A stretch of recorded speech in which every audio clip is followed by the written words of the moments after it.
First and foremost, I have to dedicate this whole video, this whole 10-year theory to Rashad Leslie Barnes, Rizzy Dro. My bro, you gave me so much strength as a youngin'. At this point, I feel like a little brother that won. And I really, really, really thank you for everything, bro. You and the fam. This is for you.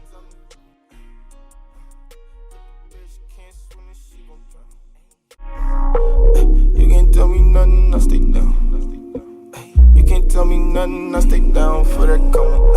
You can't tell me nothing, I stay down. You can't tell me.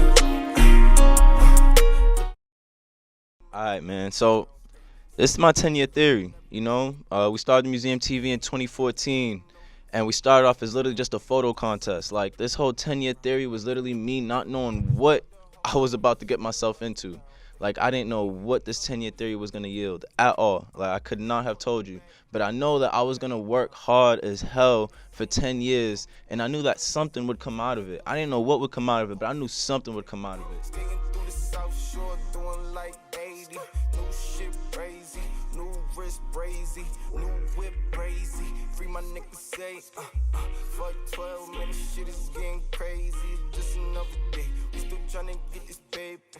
I'm so paranoid, I'm still watching for the snakes. Mama told me I should pray, I keep that 40 just in case. If you talking about this money, hope you talking about the case. Jackpot, shout out Jackpot, he's still fighting that case. Cash die, need that cash guap, I got expensive taste. Free DY. The museum was here to stay. And at the time, we weren't even the Museum TV. We were just the museum.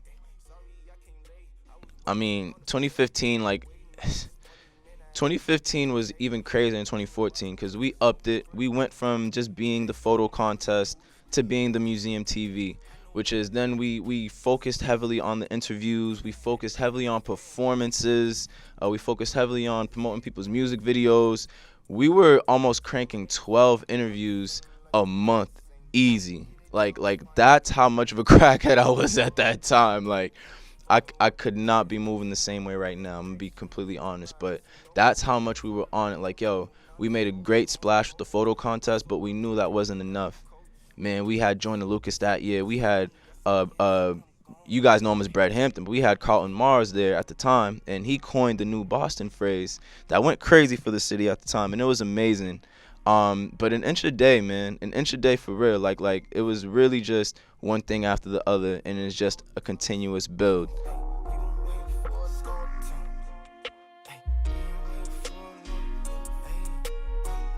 Now around this time, I'm meeting my young homie Nate. You know what I'm saying? I'm meeting my young homie Nate. Nate said, and he has a dope idea called the Boombox Basement. Well, he had the Boston Boombox. We ended up coming together and creating the Boombox Basement. The Boombox Basement was an elevated performance series from what we were just doing in the small room that we were doing all our interviews and just all of our content at the time. We ended up linking up with Self-Made Design. Shout out Self-Made for the moment. And we created something real dope. It was like almost like a Rhapsody basement feel, but just for us, you know, and it went great. Nate, you know, enjoyed himself. I watched Nate grow. And 2016 was dope because of that, you know. We kept going crazy with the merch. We had our long sleeve black tees. We had our watermelon blow pop baseball jerseys. We even started a game show that year, man. We started a game show called Bob and Fatiz, man. At this point in time, I actually had Amber, who's a new host. She started late 2016 actually. But Amber is getting her chops up. She's doing her thing. And we also introduced Guru Sanal. Shout out Guru. The Boombox Basement entered its second season. And that was going well. Our interviews were continuing to grow.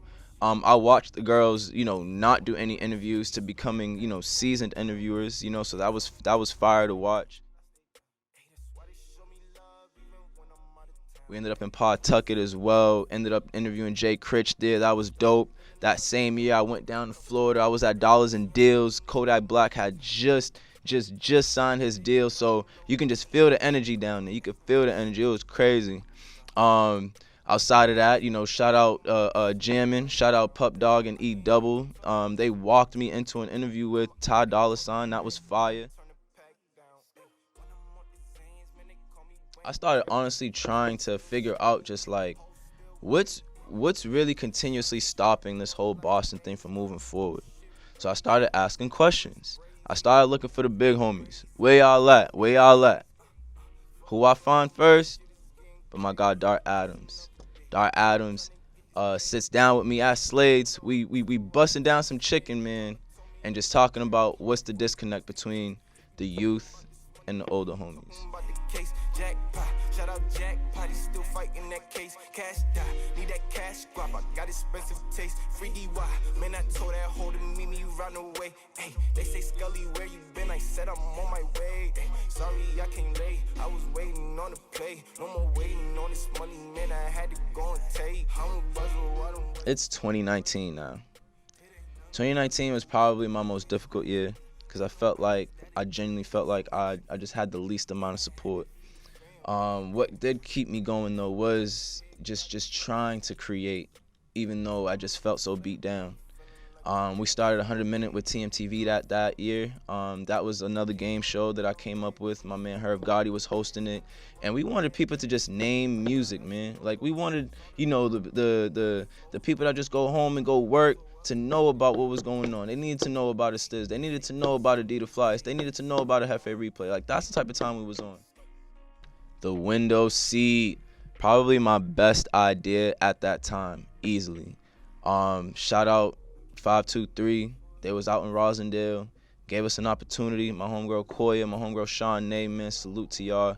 We really created one of the best platforms I feel like the state has ever seen. One of the most creative ones, I'll say.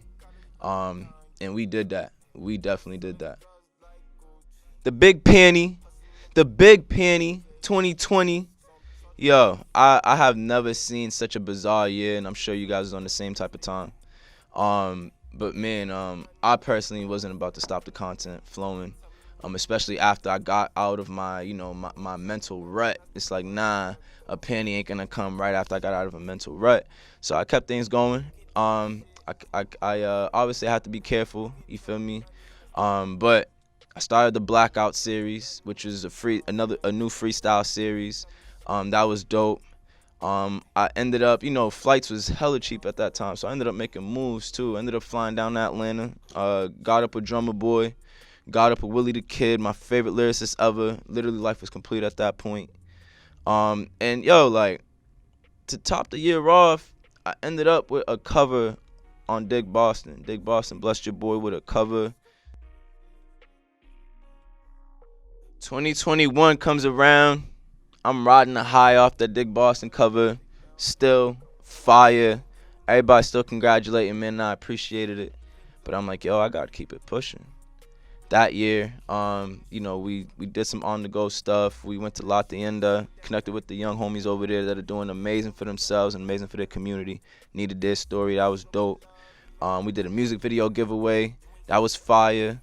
We ended up leaving our old and original spot, NJP, and actually moved over to the Sound Lab. The Sound Lab, gotta salute the Sound Lab. Literally the first time that I've had an ongoing partnership within this city that has felt, just genuine. It's both sides are rooting for each other. And yo, like, the Sound Lab is where it's at, just point blank and period. You know what I mean? Like, if you want a mix of good sound and amazing culture, a lot of studios got amazing sound but might not have amazing culture. The Sound Lab got both of them for you. Man, I also started writing for WBUR. Shout out WBUR. Deanna Bell, you know what I'm saying? Thank you for the opportunity. Candace for the alley. Man, like, all I could do is just be grateful. Literally, things were just falling on my lap at this point.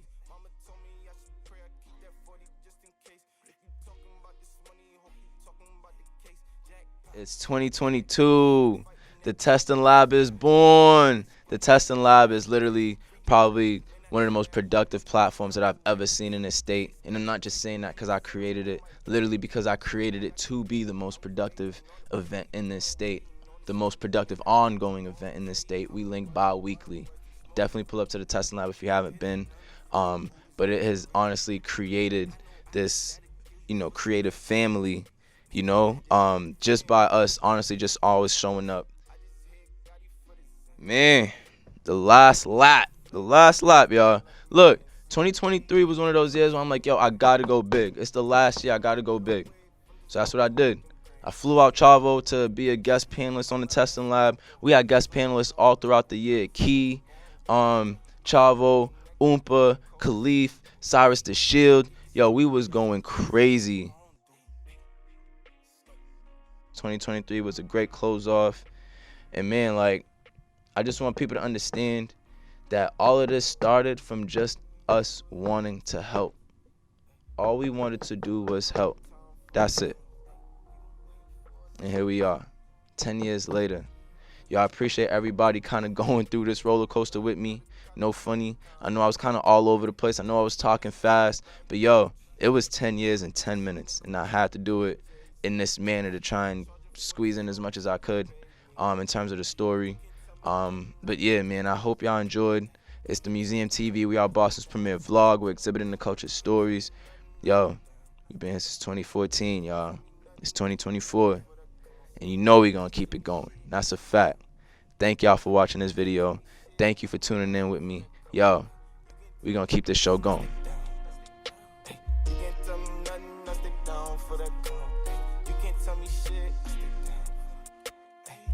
Tell me shit, I stay down for that.